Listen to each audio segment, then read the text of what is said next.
भिक्खूंना अशा पद्धतीनं भगवान बुद्ध मैत्रीचं महत्व स्पष्ट करून सांगत आहेत. तो संदर्भ या ठिकाणी बाबासाहेब आंबेडकरांनी दिलेला आहे.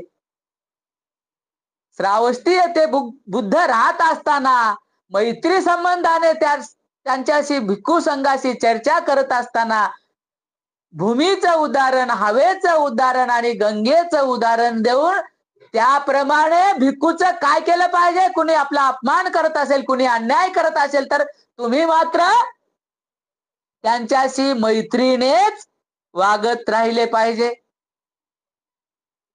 म्हणजे तुमच्यावर त्यांची प्रतिक्रिया अजिबात